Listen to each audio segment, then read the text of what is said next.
Bird nerds, what's up? How we doing? Hope everyone's having a fantastic Sunday morning. I guess it's afternoon, really. And by the time you guys get this, it may even be tomorrow or later in the week. So we'll see when I can get it posted. Just got out, feeding the birds, and thinking of what video I wanted to do. And Mr. Mikey here would not leave me alone. He just was seeking some extra attention today, huh, buddy?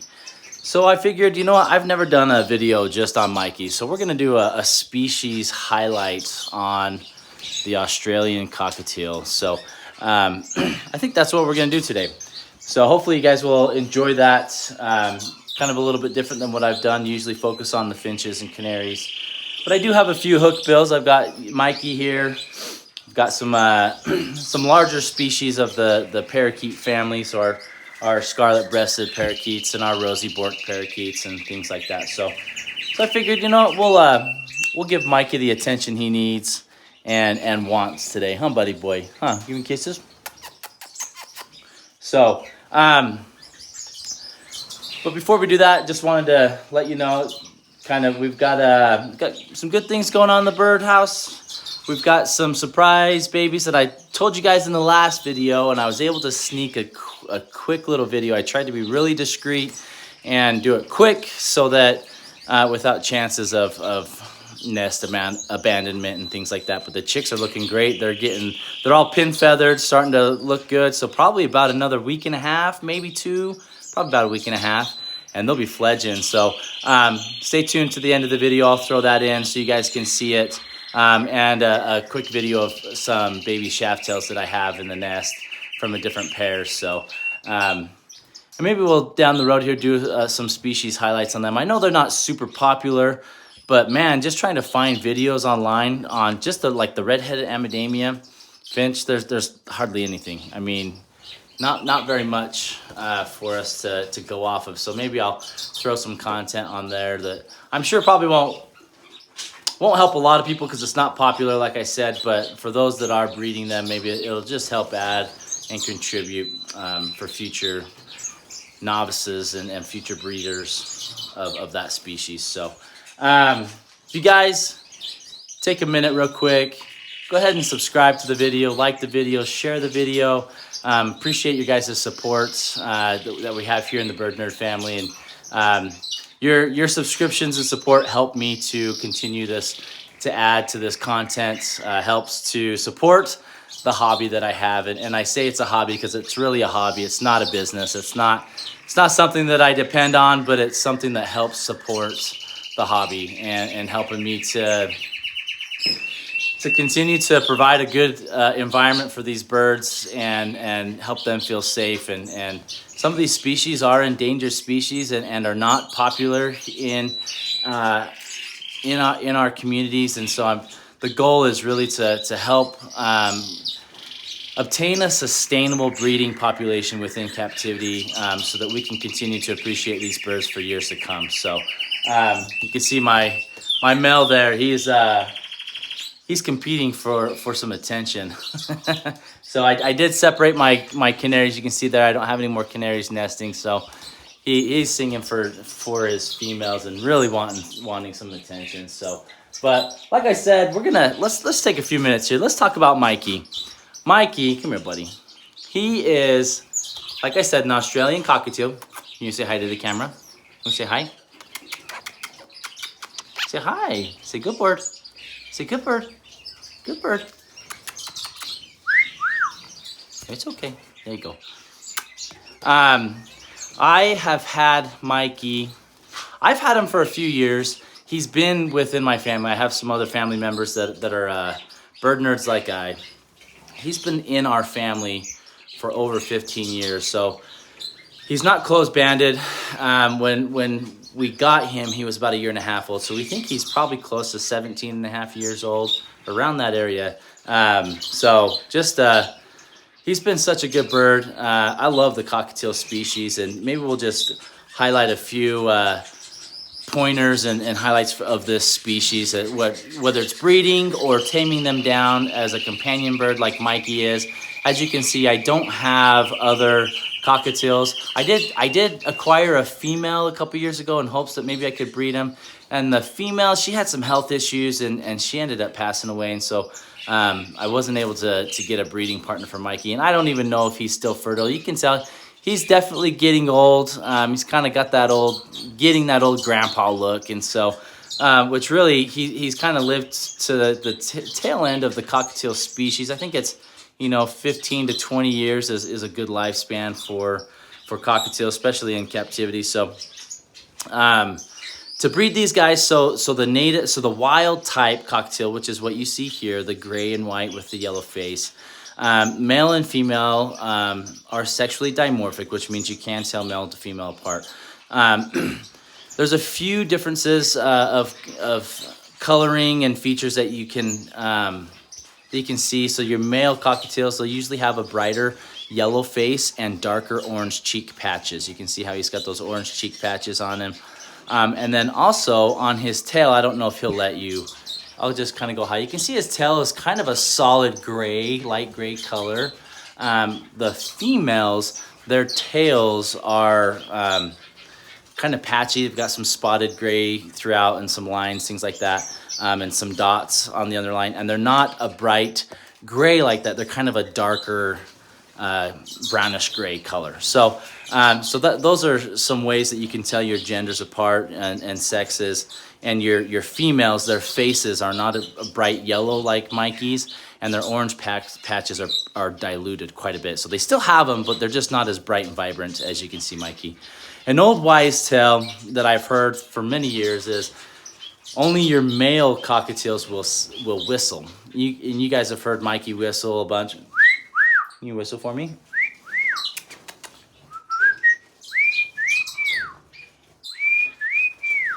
Can you whistle?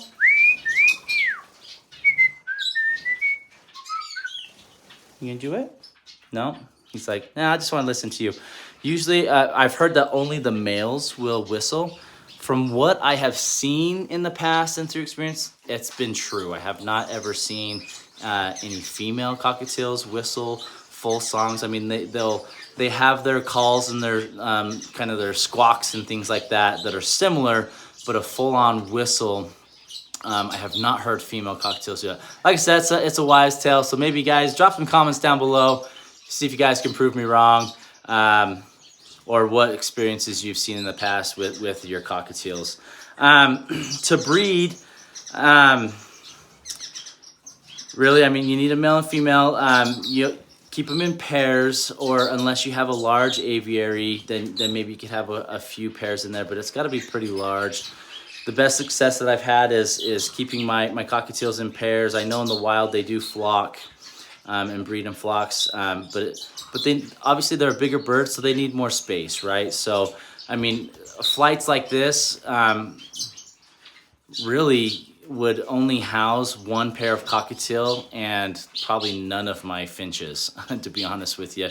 So they do require some space to breed and house for them. They do find in smaller cages when they're tame, as long as you're pulling them out on a daily basis and they're still getting exercise, they're getting outside, things like that. So just keep that in mind. Cockatiels don't do as well with smaller finches now. Mikey's kind of an exception. He is a very mellow bird. And I've seen him, if he wants to get somewhere in the perch and there's a bird in his way, he'll just walk towards them and he'll open his beak and they'll fly off. But he's never bitten any of my birds.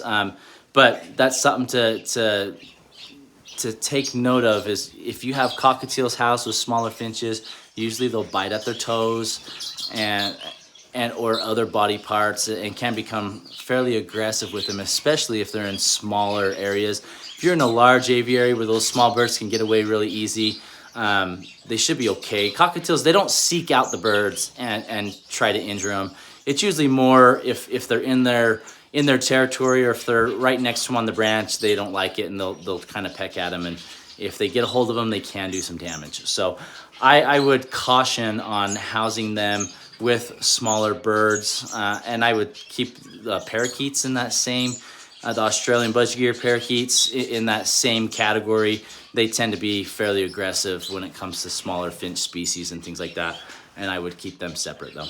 What else, Mikey? What else do we want to tell them? To breed them, I mean, they take a large cockatiel nest box, and I do have one, but it's up top there in my bin. That takes a good size. I mean, it's a good size nest box. Your females will usually lay 4, maybe sometimes to 6 eggs, but it's usually about 4 eggs.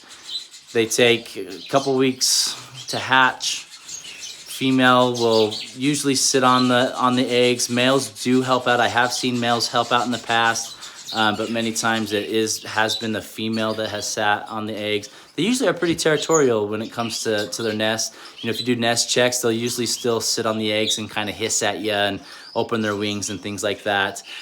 So be aware of that. Don't get pushy and just shove them off if you're trying to see what it is. You know, be respectful of their territory and their eggs and babies. So, but they're typically known to be great parents and can raise, you know, their clutches successfully. They aren't known. I think they've been bred so much in captivity. They're not known for abandoning their nests and things like that when you do nest checks. Still try and give them the privacy that they need and so that they can feel safe. But really, it's they're pretty mellow when it comes to that. There's a whole lot of different mutations of cockatiels out there.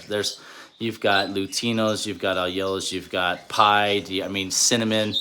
There's so many out there that I can't even name them all, to be honest with you. And some of those mutations, the sexes are not dimorphic or visually. You can't tell sexes visually very well. Some of them you still can. Others, it's really hard, and you may need to DNA sex them and things like that. But the wild type, like how Mikey is right here, they're great.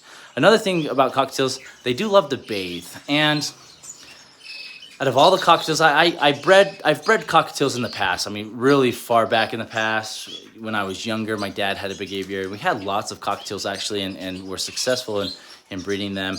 They love to take baths, but I rarely see them go to the water hole and actually bathe themselves. What they love is to be sprayed or misted, or when it's raining outside, they'll go sit under, if they can have access to the rain, they'll go sit underneath there and open their wings and love to take baths. So especially in the summertime, I try to come out with the spray bottle and give Mikey a good mist. If you don't bathe them, cockatiels, they have, and really in the cockatoo family set, they put off a lot of dander. And if you don't give them regular baths, that dander can sometimes get overwhelming, and they're constantly fluffing and shaking their feathers, and it's like this dust ball that comes out. So bathing is important for these guys. And like I said, just grab a spray bottle, kind of put it on that mist setting and go right up to them. It may at first take a few times for them to get used to it and realize that it's just water and you're not trying to hurt them. But Mikey loves it. And maybe what I can do is after this video, I'll throw you guys out a video and I'll spray him and show you how much he loves taking baths. So, and that's important for their health. Important to keep their feathers happy and healthy and you know, keep them in optimal condition. You can see he's getting some pin feathers there. He is molting. You're just such a cute old man, aren't you, buddy? Yeah. He is a great bird. And so the last thing I want to touch in is making these guys companion birds. Cockatiels, when you tame them down, they can become your most loyal, friendly companion. I mean, I would almost compare them to a dog. Like, I mean, your dogs are so loyal. If you treat them right, you give them the proper training and attention, and they'll give it back to you. Cockatiels, I feel, are in that same category. They're very loving. They're affectionate. They love the attention. They love to be scratched. They love to be cuddled. They love to be a part of the environment with people. Cockatiels are usually pretty good to be friendly towards many people. You have some of the larger hookbills that maybe just only attach to certain people. He even does really great with kids. He doesn't love the kids poking their fingers at him. He'll open his mouth, but he is so gentle. I mean, my little boy, he's a little punk, and he'll like put his fingers in his mouth and he'll nibble at him, but he's never bit him hard, to the fact where my son takes his finger away. But I don't encourage that, but he has done that, and he's just a gentle bird. Cockatiels, they can bite hard enough to break skin and cause, you know, a good amount of bleeding. So be careful and aware of that. Through a lot of handling and attention, these guys tame down really quick and become a awesome, faithful, loyal companion. So just like Mikey. He's been awesome. I keep him out here in the aviary, and I honestly thought that he would kind of revert back and not be as tame as he would, but he has just held it the whole time. He's stayed tame, huh, buddy? He stayed tame and is always waiting for me to come open the door so he can help me feed everyone. So just a great bird. So great companion bird. Their noise level is fairly quiet. They can get in moments where they are talking to themselves and they have a little, I would say a medium noise level squawk if they're wanting some attention or wanting you to stay there or wanting some food or things like that. I don't feel like it's constant. It's only when they want something for the most part. And usually if you teach them to blow kisses and to sing, they'll do that for the attention rather than squawking for the most part. So just a few things, a few tips for the cockatiels. I love these species. They're so much fun. And I would love to have gotten some babies when I got that female with him, but it just didn't work out. So I think Mikey's just probably going to end up just being an old, grumpy old man here in the pasture. Huh, buddy? You need kisses? Yeah, just an old grumpy man, aren't you? So we'll throw a video up here of him bathing. We'll throw a video up of my redhead Amadamia chicks. We got 5 in the nest, guys, and we've got some 3 shaft-tailed chicks in the nest as well. So super excited about that, guys. Drop some comments down below. How many of you guys got cockatiels that watch these videos?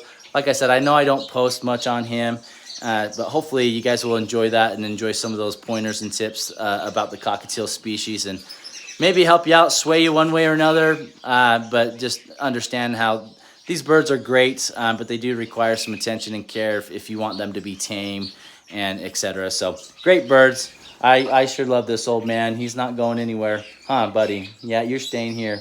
But appreciate you guys. We'll see you next time. Come here. Come here. Come on. Come on. Pink Lemonade likes the bath. Come on. Come on.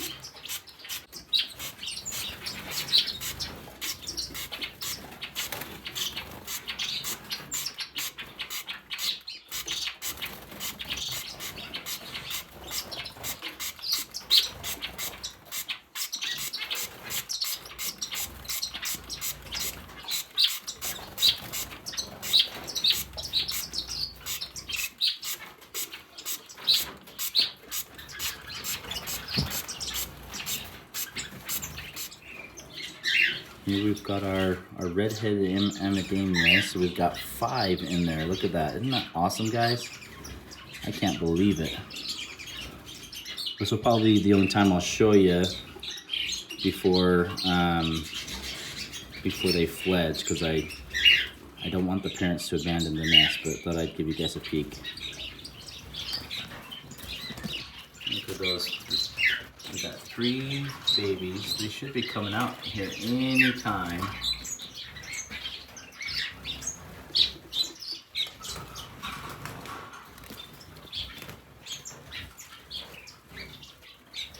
Some cute shaft tails.